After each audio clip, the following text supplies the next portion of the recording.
विभिन्न प्रांतों और पृथक संस्कृतियों का एक अनोखा देश। उड़ीसा भारत के पूर्व अंग का एक मुख्य प्रदेश। उड़ीसा प्रसिद्ध है अपनी उत्तम कला कौशल, नृत्य, संगीत, भव्य वास्तुकृति और उसके वीर राजाओं के लिए। 6वीं सदी से न जाने कितने राजघरानों ने उड़ीसा को अपना घर बनाया। सन 1435 सूर्यवंशियों का आगमन और उड़ीसा के इतिहास का सर्वोत्तम स्वर्ण काल महाराज कपिलेंद्र से आरंभ हुआ। उड़ीसा में सूर्यवंशियों का राज्य, परंतु उनके पुत्र श्री पुरुषोत्तम देव ने इसे एक अलग ही ऊंचाई तक पहुंचाया।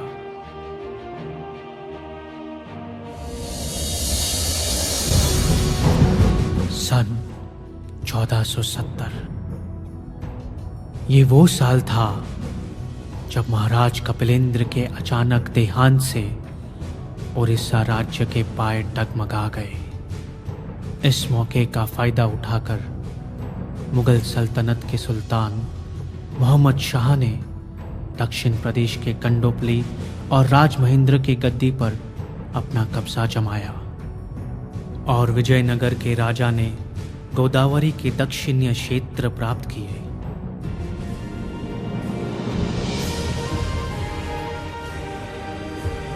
गजपति महाराज श्री पुरुषोत्तम देव उड़ीसा के नए राजा ने ये सारे खोए हुए प्रदेश पुनः प्राप्त किए और अपनी राज्य सीमा को गंगा से गोदावरी तक फैला दी।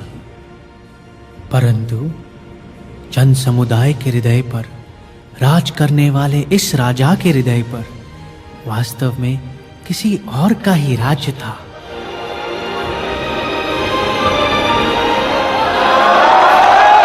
भगवान श्री जगन्नाथ।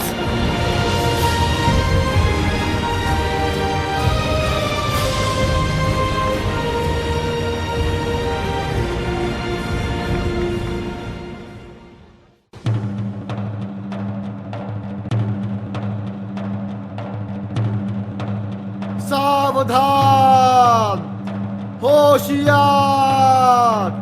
सूर्यवंश शिरोमणि परम प्रतापी दिग्विजयी गजपति महाराज श्री पुरुषोत्तम देव राज दरबार में पधार रहे हैं।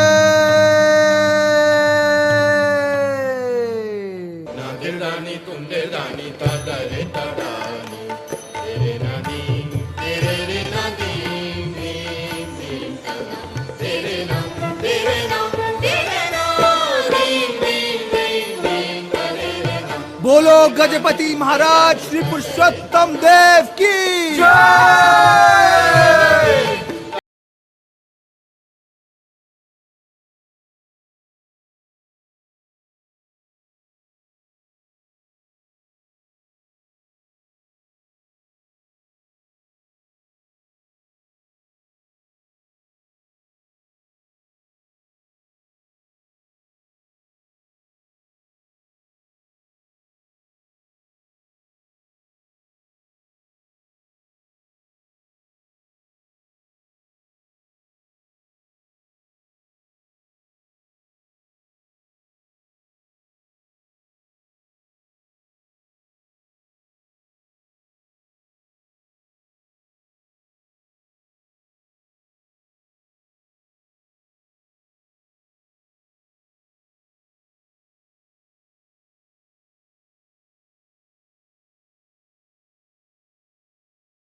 राजा पुरुषोत्तम देव की कीर्ति केवल इसमें नहीं कि उन्होंने अपने राज्य की सीमाएं गंगा से सागर तट तक फैला दी, और ना ही इसमें कि उन्हें उनका नाम पुरुषोत्तम क्षेत्र श्री जगन्नाथपुरी धाम से प्राप्त हुआ था, परंतु उनकी कीर्ति इसमें थी कि उन्होंने ठीक अपने राज दरबार की मिट्टी में भक्तिमय अनुशासन के बीज बोए।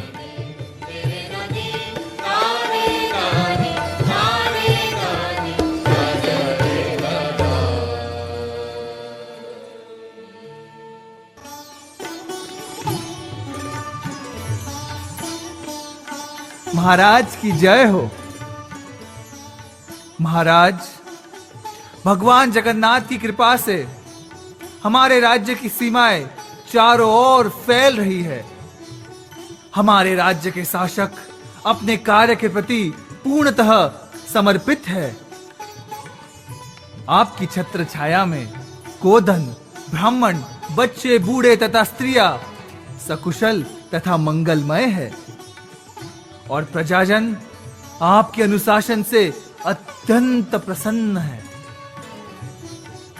हाँ महामंत्री, यह हमारे लिए गौरव की बात है, परंतु आपने हमारे अनुशासन के सबसे महत्वपूर्ण अंग के विषय में चर्चा ही नहीं की। क्षमा चाहता हूं महाराज। हमारे राज्य के हृदय सम्राट भगवान श्री जगन्नाथ की पूजा, अर्चना तथा सेवा भक्तिपूर्ण तथा विस्तृत रूप से निरंतर निष्पादित हो रही है। प्रतिदिन 56 भोग का प्रबंध, मंदिर के प्रांगण की स्वच्छता तथा पवित्रता, तीर्थ यात्रियों का आदरपूर्ण स्वागत तथा आनंद बाजार में महाप्रसाद का वितरण, यह सारी सेवाएं सुनियोजित रूप से कार्यान्वित हो रही है। हाँ महामंत्री, यही हमारे प्रशासन का वास्तविक उद्देश्य है। भगवान श्री जगन्नाथ की प्रसन्नता। जय जगन्नाथ, जय जगन्नाथ। सेनापति, हमारा अगला अभियान क्या है? कांचीपुरम, हमारा खोया हुआ राज्य। हमारी नीति अनुसार कांची के राजा शाल्व नरसिंह को प्रथम शांति प्रस्ताव भेजा जाए। यदि वह हमारे शांति प्रस्ताव को ठुकरा दे तो युद्ध अटल है। सेनापति, कांची की ओर प्रस्थान का प्रबंध किया जाए।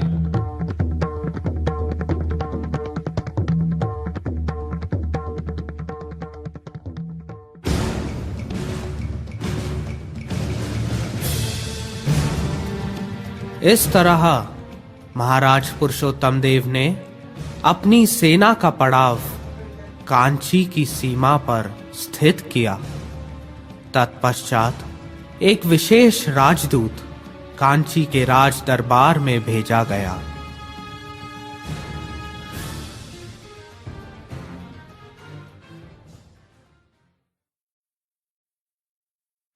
महाराज, उड़ीसा राज्य के सम्राट श्री पुरुषोत्तम देव की ओर से एक दूत शांति प्रस्ताव लेकर आए हैं।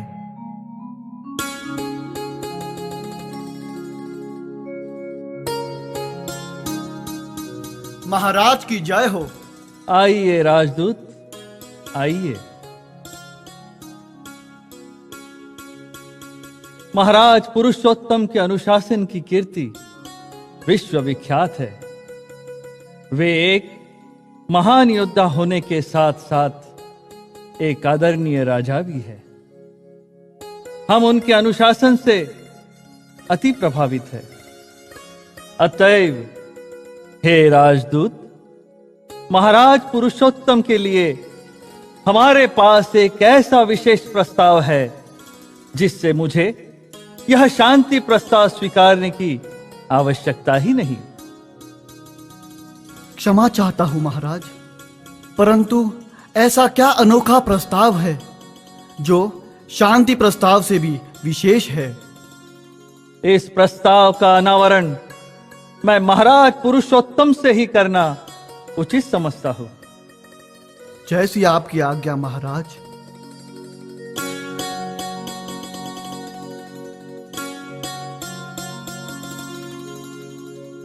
अगले दिन महाराज पुरुषोत्तम देव पधार रहे हैं।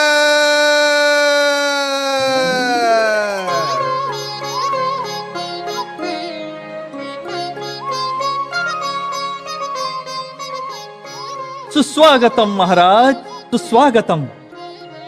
कांची के राज दरबार में आपका स्वागत है। विराजिए, आसन ग्रहण कीजिए महाराज।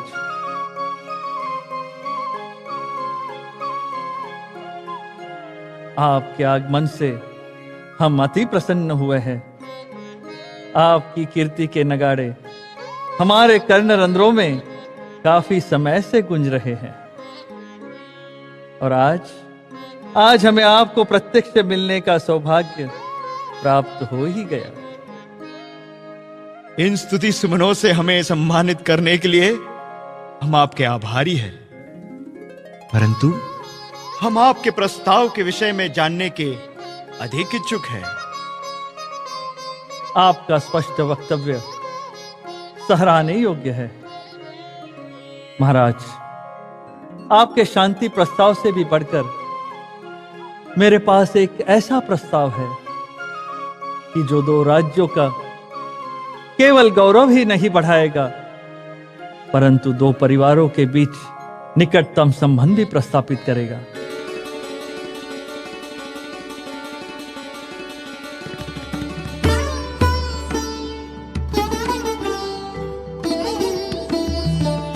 हाँ महाराज, मैं अपनी पुत्री पद्मावती को आपके सुपुर्द करना चाहता हूं। क्या आपको मेरा प्रस्ताव स्वीकार है? राजा पुरुषोत्तम देव तो सदैव शांति के लिए तत्पर है, और यदि शांति प्रस्ताव का यह विकल्प है तो मैं इसे निसंकोच स्वीकारता हूं।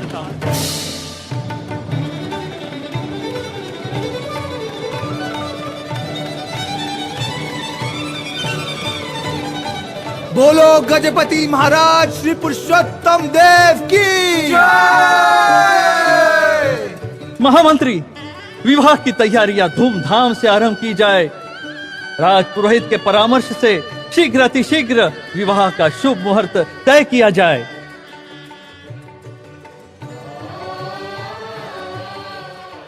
क्षमा चाहता हूं महाराज, विवाह की तैयारियों को कुछ समय के लिए स्थगित करना होगा।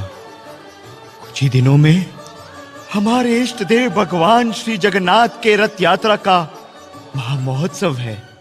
सारी जन समुदाय के साथ राजघराने के सभी सदस्य इसकी तैयारियां में जुट जाएंगे। भगवान जगन्नाथ की ओर से मैं आपको इस महोत्सव में भाग लेने हेतु आमंत्रित करता हूं। आमंत्रण के लिए धन्यवाद, परंतु किसी राजकीय कारणवश मैं इस महोत्सव में उपस्थित नहीं रह पाऊंगा। कांची की ओर से मुख्यमंत्री चिन्नू भट्ट उपस्थित रहेंगे।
ये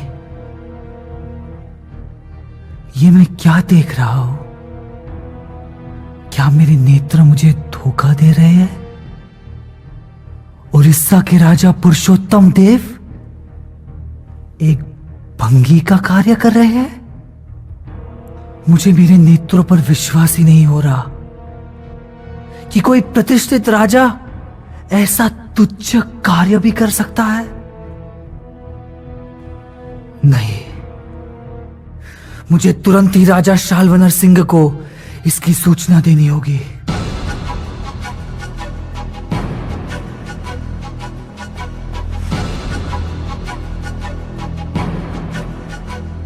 जैसे ही यह खबर कांची के राजा शाल्व नरसिम्हा तक पहुंची, वे क्रोध में जल उठे। क्या भंगी? नहीं, कांची का दामाद कोई सड़कों की धूल और मिट्टी साफ करने वाला मामूली भंगी नहीं हो सकता। लगता है ओडिशा के क्षत्रियों में शस्त्र उठाने का बल ही नहीं रहा, इसलिए उनके हाथों में तलवारों की बजाय कुछ और ही सज रहा है। कहां गया वो गौरव? कहां गया वो शौर्य? कहां गया? कांची का दामाद एक तुच्छ भंगी नहीं।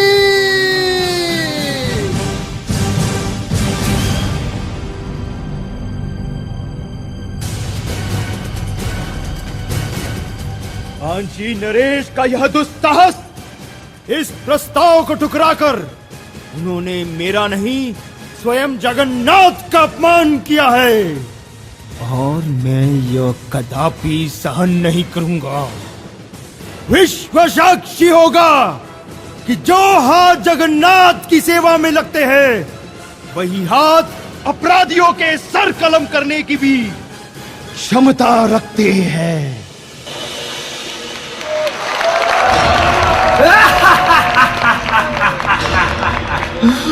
अपने तुनीर से बाण निकालो पुरुषोत्तम।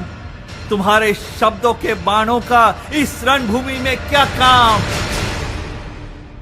आक्रमण! आक्रमण!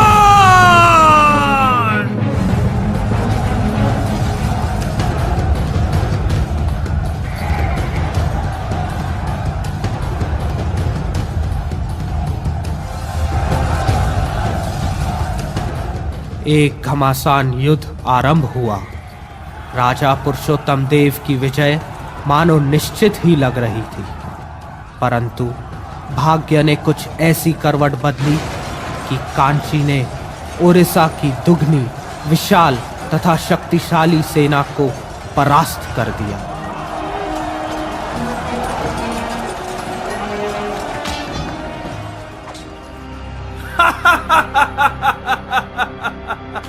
पुरुषोत्तम देव, रणभूमि में जीत केवल क्षत्रियों की होती है, भंगियों की नहीं।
महाराज पुरुषोत्तम देव आज यहां?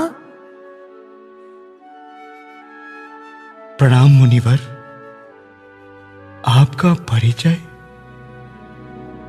और आप मुझे कैसे जानते हो? राजन, मेरा नाम है शैकताचार्य और मैंने आपको रथ यात्रा में भगवान श्री जगन्नाथ की नम्र सेवा करते देखा है। महाराज, मैं देख रहा हूं कि आप कुछ चिंतित लगते हो। आपके इस दुर्दशा का क्या कारण है राजन? तब महाराज पुरुषोत्तम देव ने शैकटाचार्य को सारा वृतांत कह सुनाया।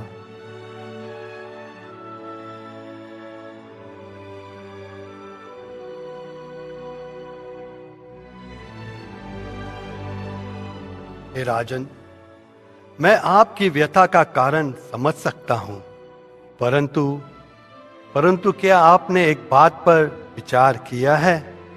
वो क्या आचार्य? महाराज का युद्ध के पहले आपने जगन्नाथ का आशीर्वाद प्राप्त किया था। आशीर्वाद? उत्तेजित इंद्रियां तो धीर पुरुषों की भी बुद्धि भ्रमित कर देती है राजन, और इसी उत्तेजित स्थिति के कारण युद्ध के पूर्व आपको जगन्नाथ के आशीर्वाद लेने का विस्मरण हुआ। अतएव शीघ्र ही जाकर आप जगन्नाथ का आशीर्वाद प्राप्त करें।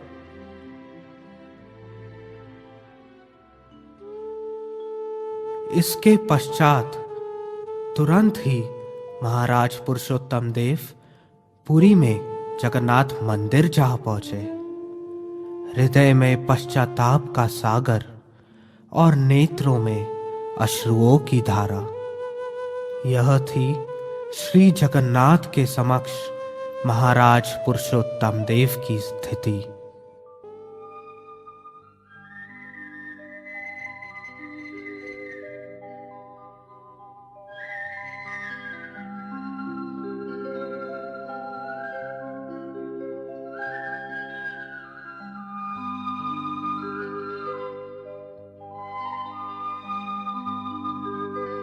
जगन्नाथ स्वामी नयन पथगामी भवतु में। जगन्नाथ स्वामी नयन पथगामी भवतु। जगन्नाथ स्वामी नयन पथगामी भवतु में। हे प्रभु, मुझे क्षमा कर देना। मैं आपके आशीर्वाद लिए बिना युद्ध में चल पड़ा। मैं आपके ध्वज का रक्षण करने में असमर्थ हूं प्रभु। अब उड़ीसा की लाज आप ही के हाथों में है प्रभु, आप ही के हाथों में है।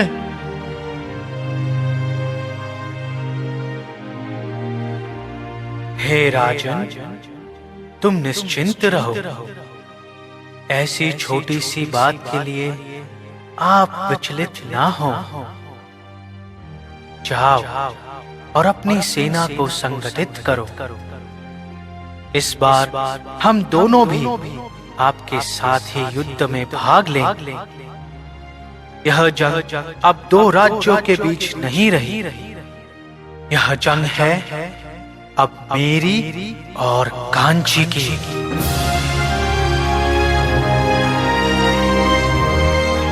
अगले दिन सूर्योदय की पहली किरण ओडिशा प्रांत के घर घर जाकर यह संदेश पहुंचा रही थी। भगवान जगन्नाथ और बलदेव कांची के युद्ध में स्वयं भाग ले रहे हैं।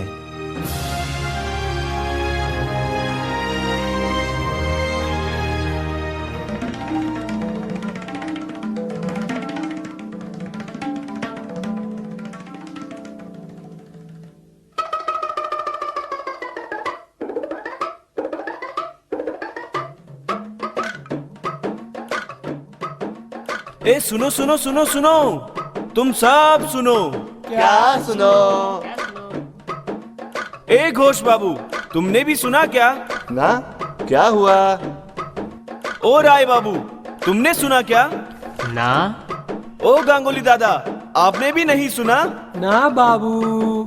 तो ठीक है बाबू, तुम सब सुनो। जगन्नाथ और बलदेव कांची के युद्ध में स्वयं शामिल होंगे। क्या बोल रहे हो? बोलो जगन्नाथ स्वामी की मतलब जिस प्रकार भगवान कृष्ण कुरुक्षेत्र के युद्ध में अर्जुन के साथ थे, उसी प्रकार जगन्नाथ और बलदेव महाराज पुरुषोत्तम के साथ होंगे। जय जगन्नाथ! जय जगन्नाथ! मैं भी इस युद्ध में भाग लूंगा। ओ दादा, क्या बोल रहे हो? भगवान जगन्नाथ हमारी रक्षा करेंगे। यदि युद्ध में हम मारा गया तो जगन्नाथ के दर्शन करते हुए प्राण त्याग देंगे। और यदि जिंदा बचे तो भगवान जगन्नाथ के आनंद बनेंगे। जगन्नाथ हमारा प्राण, जगन्नाथ हमारा धन। हम भी इस युद्ध में भगवान जगन्नाथ के साथ भाग लेंगे। मैं भी। हम सब भगवान जगन्नाथ के साथ इस युद्ध में भाग लेंगे। जय जगन्नाथ! जय जगन्नाथ!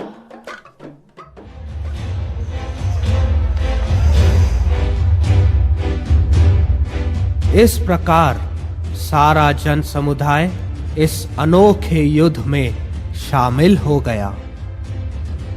महाराज पुरुषोत्तम देव ने इस दिव्य अभियान की शुरुआत भगवान श्री जगन्नाथ के आशीर्वाद से की।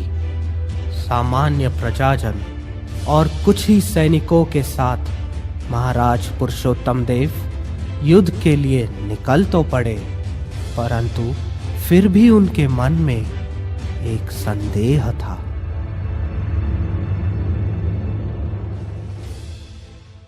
क्या वास्तव में भगवान जगन्नाथ और बलदेव इस युद्ध में मेरे साथ है? इसी बीच दो विशेष सैनिक छिलका नदी की ओर बिजली की तेजी से निकल पड़े। वे दोनों ही अत्यंत सुंदर, तेजस्वी और शक्तिशाली प्रतीत हो रहे थे। छिलका नदी को पार करते हुए वे दोनों एक घने जंगल में जा पहुंचे।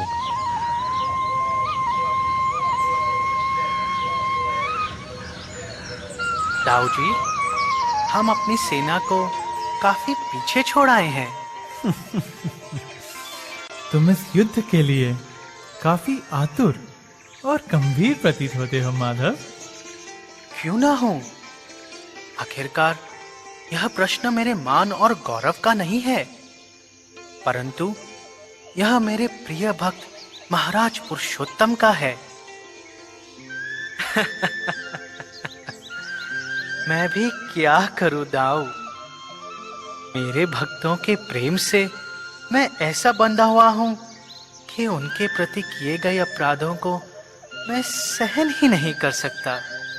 नमे भक्त्या प्रणश्यति।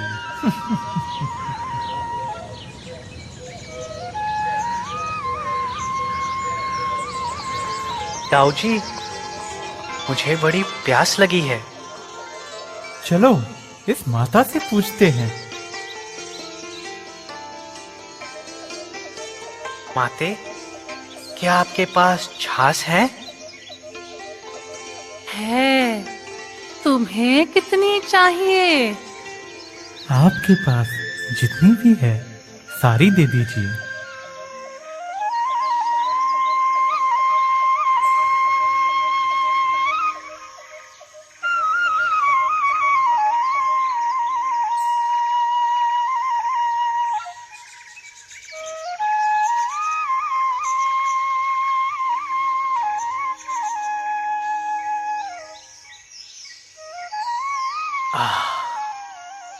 उत्तम, अति उत्तम। धन्यवाद माते। रुको, अरे रुको रुको, इसका मूल्य तो देते जाओ। हमारे राजा पुरुषोत्तम कुछ ही समय में यहाँ से गुजरने वाले हैं। तुम्हारा सारा मूल्य वही चुकाएंगे। परंतु तुम्हारे राजा को मुझ पर विश्वास कैसे होगा? विश्वास? यह लो मेरी रत्न मुद्रिका। इसे बस राजा को दिखा देना।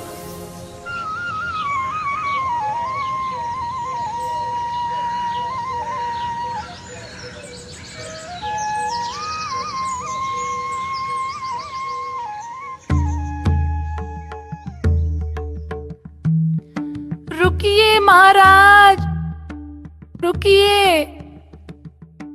क्या बात है? तुम्हें क्या चाहिए? महाराज, अभी अभी आपके 2 सैनिक यहाँ से आगे गए। उन्होंने मेरी सारी छाछ ले ली और जब मैंने उन्हें उसका मूल्य मांगा तब उन्होंने कहा कि इसका मूल्य आप देंगे। परंतु मैं तुम्हारे कथन पर विश्वास कैसे करूं? महाराज, ये अंगूठी मेरे बात का प्रमाण है। क्या? रत्न मुद्रिका? भगवान जगन्नाथ की अंगूठी? तुम्हारा नाम क्या है? महाराज, मेरा नाम मणिका है। इसका अर्थ जगन्नाथ और बलदेव इस युद्ध में हमारे साथ है। तुम एक अत्यंत भाग्यशाली स्त्री हो। जिन व्यक्तियों को तुमने अपनी छाछ दी वे और कोई नहीं, स्वयं भगवान जगन्नाथ तथा बलदेव थे। तुमने उनका साक्षात दर्शन प्राप्त किया है। मैं तुम्हें तुम्हारा मूल्य ही नहीं, ये संपूर्ण गांव प्रदान करता हूं। आज से यह गांव मणिका पट्टनम के नाम से जाना जाएगा।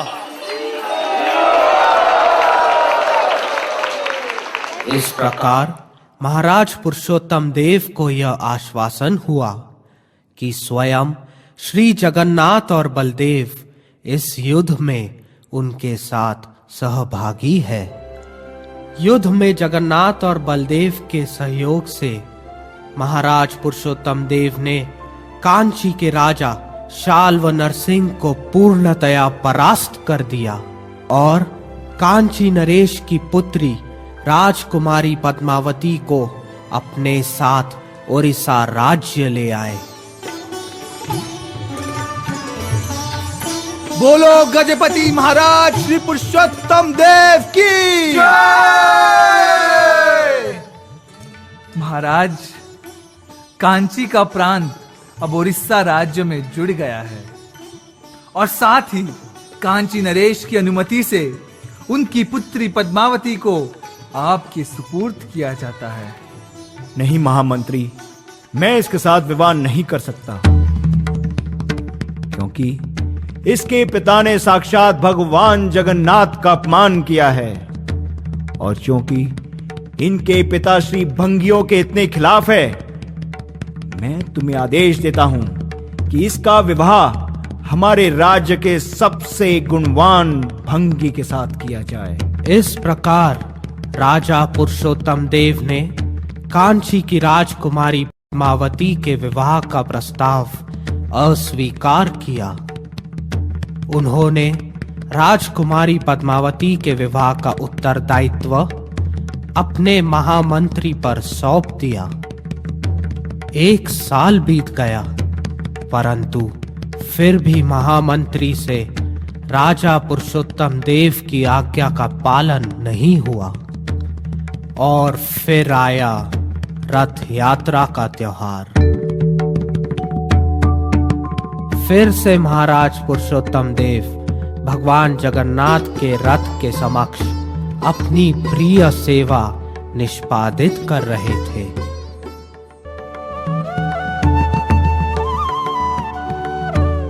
महाराज, आपकी आज्ञा अनुसार मैंने 1 वर्ष तक राजकुमारी पद्मावती के लिए सबसे गुणवान भंगी की खोज की, और आज मेरी यह खोज समाप्त हो गई है।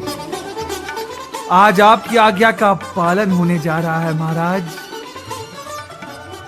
हे गजपति महाराज पुरुषोत्तम देव, कृपया राजकुमारी पद्मावती का हाथ स्वीकार कीजिए।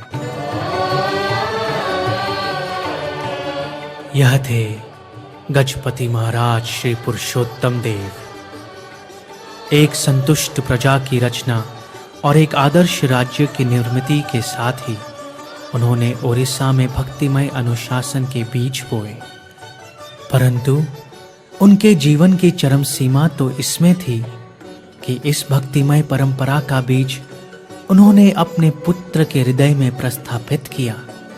इस बीज को भ्रष्टाचार, पक्षपात जैसे अनैतिक मूल्यों से बचाया और सहिष्णुता, नम्रता आदि दिव्य गुणों से सींचा। इस बीज का रूपांतर एक विशाल वृक्ष में हुआ, जिन्होंने श्री चैतन्य महाप्रभु की लीलाओं में एक अद्भुत योगदान दिया। गजपति महाराज श्री प्रताप रुद्रदेव।